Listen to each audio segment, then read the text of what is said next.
All right, today we're gonna work on something a little different today. What I have here actually is what we're gonna fix. This is what I call a I call that a three-piece front lip.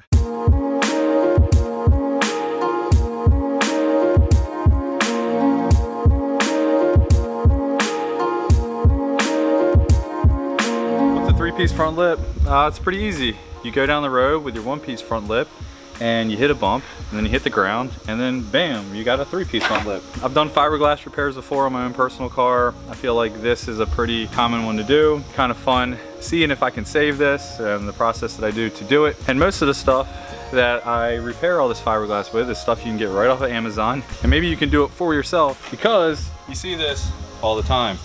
And the cool part is about you fixing it yourself, we get your car back on the road faster because apparently this front lip is on back order for like 6 or 7 months and it is car season. It is May. Guy wants his car back on the road ASAP. 2, this front lip is usually a couple $1,000s. We're gonna be fixing it for cheaper and we're gonna have his car back out on the road faster. And maybe the only bad part about it is it might weigh more.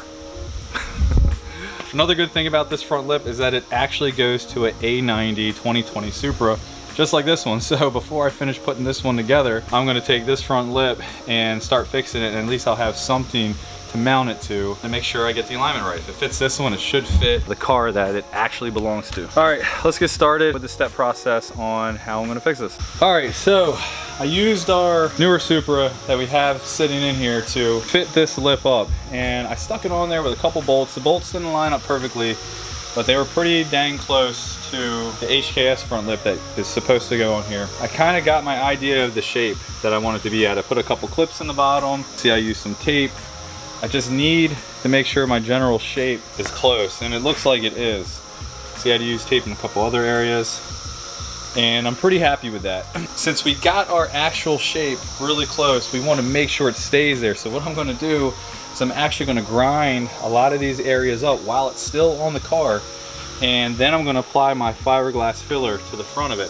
This is the fiberglass filler I would use on the front of it anyway, so I'm going to do a nice job.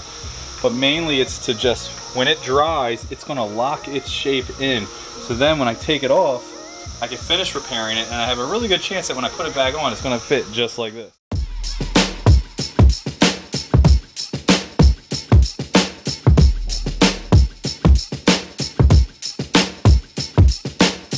Alright, so I got the area sanded down, and what I do here is I actually take the grinder in here pretty deep. I try to dig it out. I try to kind of like bevel it out. What you do is you want most of your filler to really be as thick as you can get it in the area that's cracked. And that'll give it the most strength. Another thing we want to do too is we want to cover the area pretty far out. Don't just sand like up to here. You want to sand out to here. You want that filler to come out as far as you can. It'll help out better when you're trying to level it, and it'll give it more strength because you're taking your filler and put it over a larger area with your repair underneath of it. All right, fiberglass filler that I'm going to be using is Fiberall. You can get this stuff off of Amazon. Fiberall, it's a U-Paul product. I use this stuff a lot. If you've seen the crazy fiberglass repairs I've done, and I've done even more crazier ones, not on camera, but at least on my channel, you guys will know that the secret is this.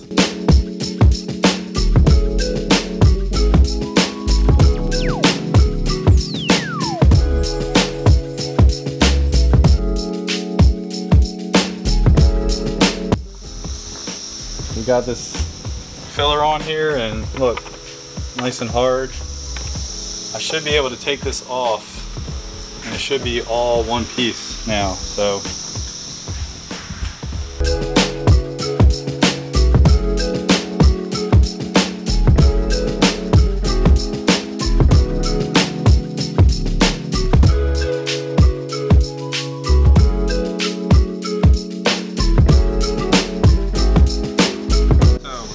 like this.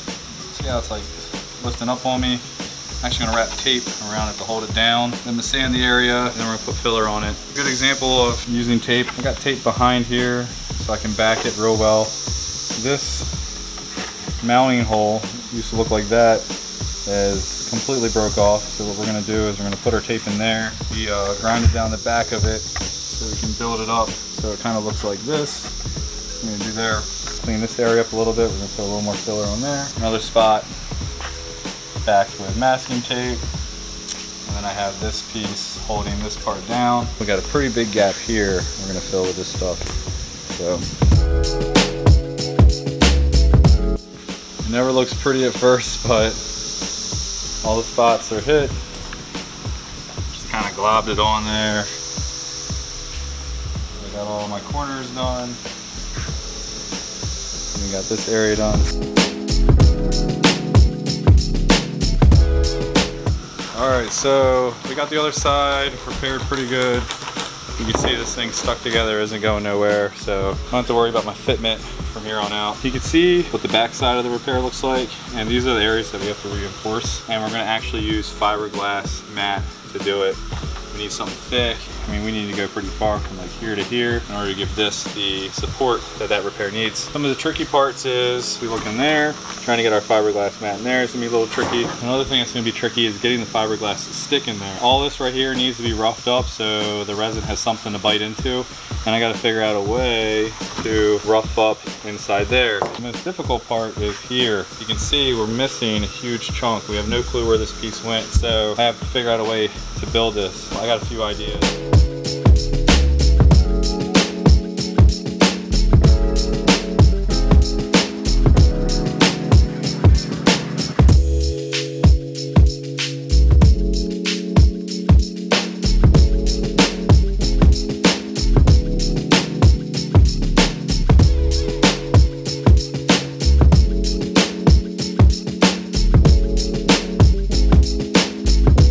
Here, I took a piece of cardboard and I cut it into the shape of here so it could fit all the way to the edge, and then I wrapped some plastic around it. Now what's going to happen is I'm going to lay resin all over this so my fiberglass mat can lay down on top of it, and then when this is completely hard and dry, this should pop right off. What it will do, it will help support that fiberglass mat till it hardens up and gives it the stiffness that it needs. Now I might do a couple layers, so I might let this sit one layer, let it dry, sand it all down, and then apply 2 more layers to it. I don't know, we'll see. I think this plastic is actually used to tape up windows in case they're busted out.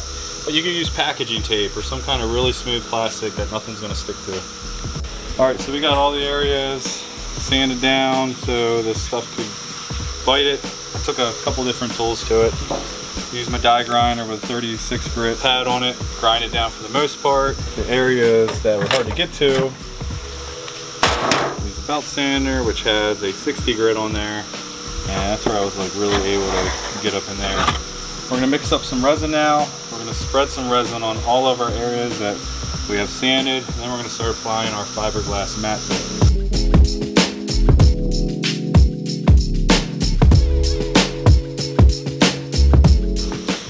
This is the resin and hardener that I usually use. Marine grade, doesn't really matter. Usually comes with mat. The cool thing is you get a whole gallon of this for 60 bucks. I usually use the resin for all types of things. This is what I get off of Amazon. Like I said, this big old gallon. You'll be repairing your fiberglass for years for only 60 bucks. Unfortunately, there isn't any smaller ones they have of this, but they do have a bunch of other ones they sell from like U-Haul and all that are smaller cans. They're just literally about the same price as this huge gallon, so I get the gallon because I do a lot of fiberglass.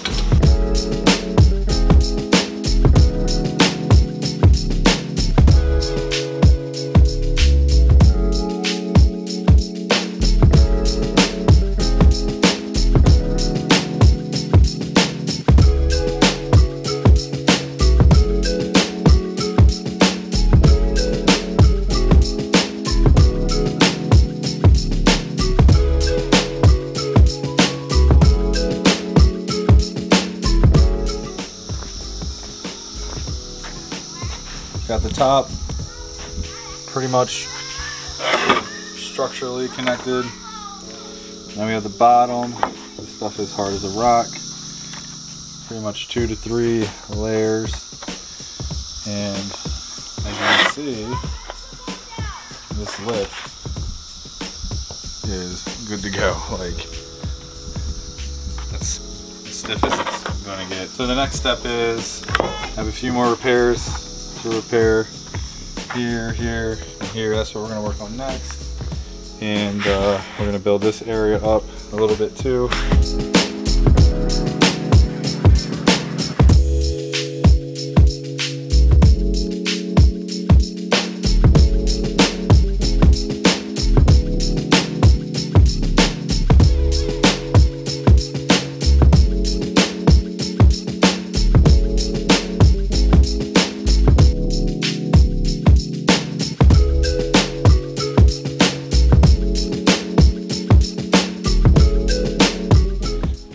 so we got our fiberglass trimmed. As you can see, now we can begin more of this cosmetic repair. We got a lot more areas here. The structure is taken care of and we got our strength in it. Now we can really begin making this thing look as close to perfect as we possibly can. I'm gonna load up some more fiberglass filler here. In these areas that I backed, I'm gonna lay some on top. Same thing for here. And a couple edges need a little bit of building up too. While that's drying, we'll flip it over and then we'll work on the top side.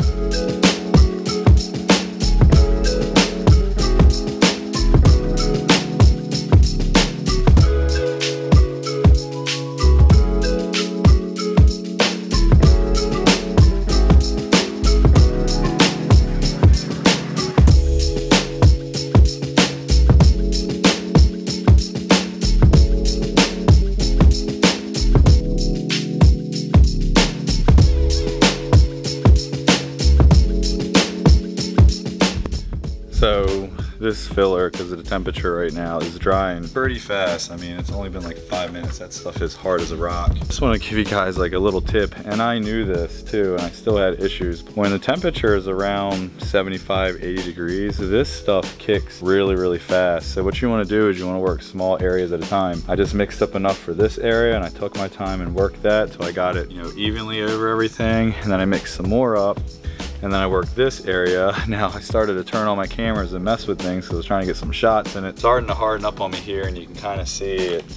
It kind of got a little thick and was like hard to move there. And the same thing on this area. I did a pretty good job over here where I, mixed it up just the right amount that I needed. So I had to mix 3 different times compared to mixing a large amount and trying to do 3 different areas. I guarantee you by the time you get to that 3rd area, this stuff is going to be hard as a rock and you're just going to waste your material.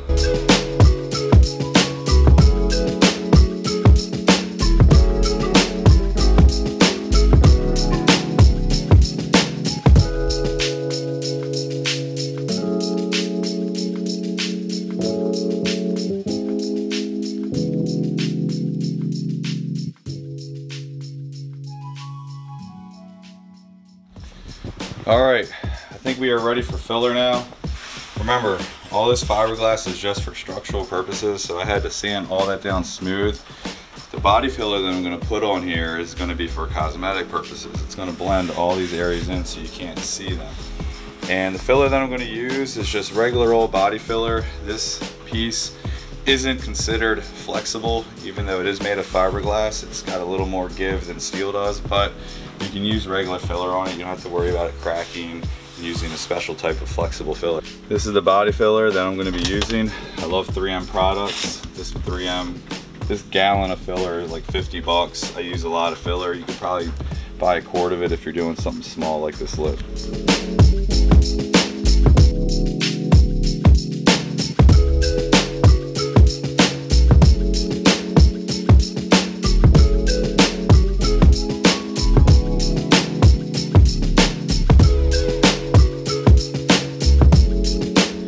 All right, our filler is set up on here and it's hardened up. It's ready for me to sand. I just want to show you guys, like, you can see it got a little crusty there. I had to mix up filler 3 different times because it's such a big area and you're focusing on spreading it out as even as you can. But you just want to make sure you don't do this too much because you can waste your material. This is still sandable. Pretty sure I'm going to have another top coat going over top of this. All right, let's get the sand in this sucker. That was me blocking it with 180. I got 2 blocks here. I got a pretty big wide one, like a short wide one. And I got a long thin one.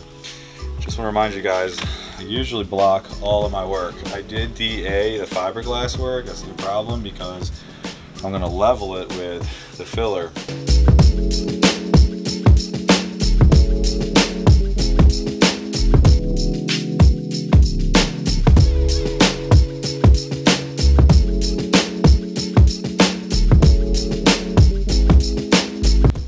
All right, this thing looks like it's starting to come together. So this is roughed out in 80 grit pretty much. I've sanded this completely with 80 grit. It's not perfect. You don't want to leave it in 80 grit. We want to finish it in 180. Have a few pinholes, some pretty decent size pinholes. Now, usually if this was just body work on like a car or something, I would coat over all of this heavy duty filler with a lightweight filler. I'm actually not going to do that. We're just going to fill the pinholes, and then I'm going to spray a sprayable body filler over the entire thing. And the sprayable body filler is a polyester primer, which is pretty much like a polyester lightweight filler. Pretty much does the same thing.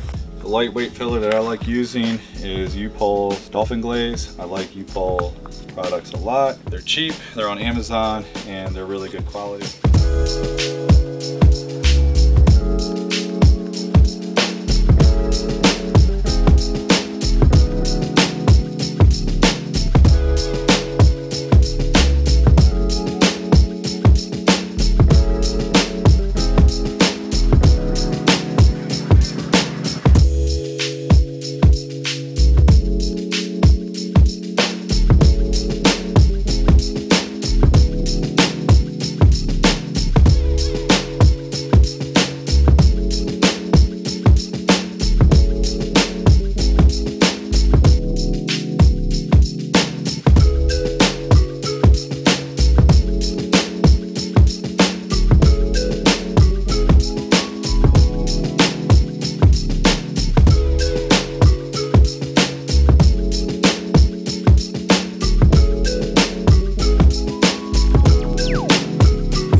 Talked about prepping the underside, and you can see our repairs and all on here. And what I'm actually going to do is spray a bed liner on here. The reason why I'm going to spray a bed liner on here is because if he hits a rock or something like that, I have so much fiberglass filler and repairs going on here, there's a good chance it's going to take a chunk off of it. And I feel like whenever I put bed liner under here, I'll hit the bed liner, damage that before it'll get to the fiberglass. So maybe we won't be risking such a huge chunk to come off of it. It's just something that I've always done. And real quick, before we prime the other side, I'm just gonna get a coat of that on there. And the bed liner I'm gonna use is actually U-POL's brand of Raptor bed liner. And what I'm gonna do is I'm actually gonna mix it up so I can spray it out of a 2.0 tip gun. It's gonna go on a little finer, so it's not so chunky and ugly looking, but it's still gonna be durable enough to possibly take a hit.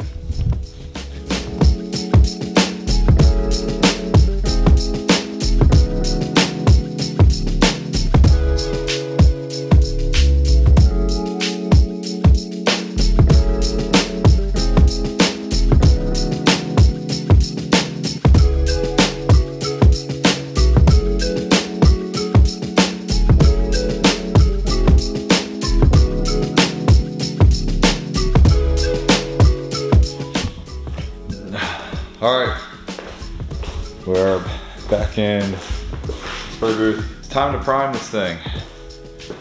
Yeah, she doesn't look too pretty right now, but hopefully get some primer and make it look all uniform. We're gonna prime right over that bed liner I have too. Scuffed it up, the primer should stick. Add a little bit of durability right where I think it's gonna need it. We're not gonna use U-POL's primer today. We're actually gonna use Evercoat Slick Sand, the polyester primer. This is like putting on like a layer of lightweight body filler, but spraying it on. It's also considered sprayable filler, whatever. Extremely high build. That's what we need.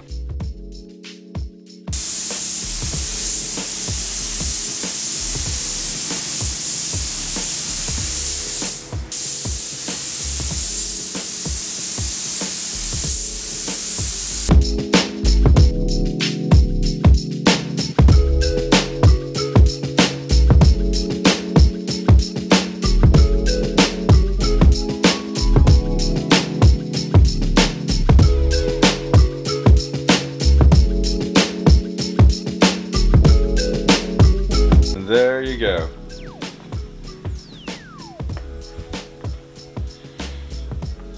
This thing was in 3 pieces. So just remember, if you're in a situation, you can't get your part, it's on back order. With these same materials, and step process that I use, you can probably fix this too. It's about as strong as it originally was. Now we know it's not perfect. Remember, we took this thing, we pieced it together. It could break easier or it could break worse. It's definitely going to be stronger in certain areas too. So what's left on this front lip? Well, there are a few little imperfections I've seen in the polyester primer. Now the polyester primer is really just designed to hold down all the filler and fiberglass work that we did. It does need a final coat of primer, possibly another last minute test fit, and then it's ready for paint. But you guys see that with the products that I've shown you that you can get off Amazon, you can pretty much save any type of fiberglass bodywork disaster that you have. And if you're careful with a little bit of practice, you can get your car back on the road in a presentable condition yourself. Anyways, we're reaching that 20-minute mark. I gotta jump off here. Do me a favor, and if you like what you've seen, hit that subscribe button. Feel free to find me on Instagram at HustleWork. And if you have any questions at all, feel free to hit me up on there, and I'm ready to tackle any issues that you might have. All right, I'm gonna get back to work on this thing. You guys work on a car your own. I'll see y'all later.